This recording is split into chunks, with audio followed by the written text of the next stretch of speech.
Hello, America. I'm Eric Erickson. These are the 4 things you need to know this afternoon, November 6th. There will be show notes tomorrow, but no video and audio because I will be traveling.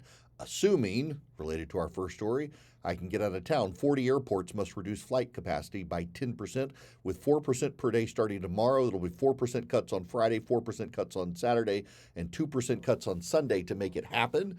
The 40 airports are the biggest airports in the country, and then some regional airports that get a lot of cargo and private aviation traffic, like Ontario International Airport outside of Los Angeles. It's not actually a big commercial aviation airport, but it's got a lot of cargo and a lot of private jets. And Teterboro in New York is the same thing. A lot of private jets going out of that airport. In fact, the New York area, probably the hardest hit.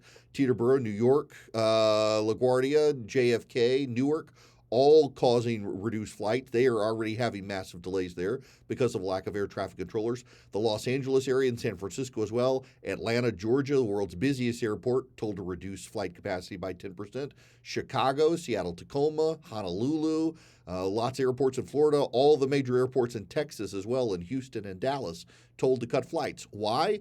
Air traffic controllers are not showing up for work. They're calling in sick and then going to work Uber and other jobs to make money for their families because they're not getting paid. And the FAA and the Secretary of Transportation, Sean Duffy, they've done what they can to help, but there's only so much they can do. So flight reductions till the Democrats say they reopen this government. And by the way, you should know this afternoon, Senate Democrats had a meeting and they've come out united against opening the government.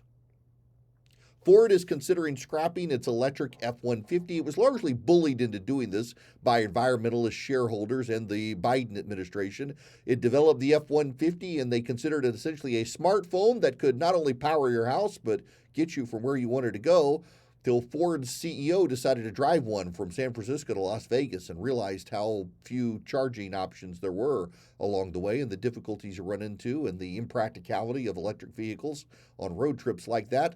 The F-150 has been a money loser, both in terms of design and development and in terms of sales. Very few people actually want an electric F-150. So now no one may get one because it looks like they're going to cancel the whole project. Senate Republican allies have gone to President Trump and privately told him, shut up. That's right.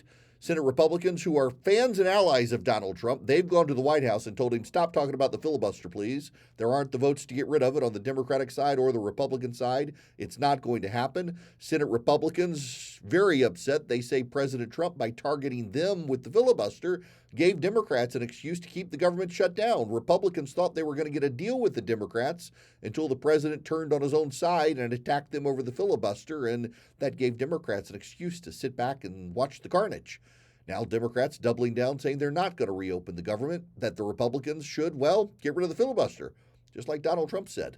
So Senate Republican allies of the president say this isn't helpful, it's not going to happen, turn your ire towards the Democrats, please. Lastly, this morning at the White House, the president and Robert Kennedy announced some money savings for Medicare and Medicaid patients who want to be able to buy the weight loss injectables like Ozempic and Wegovy.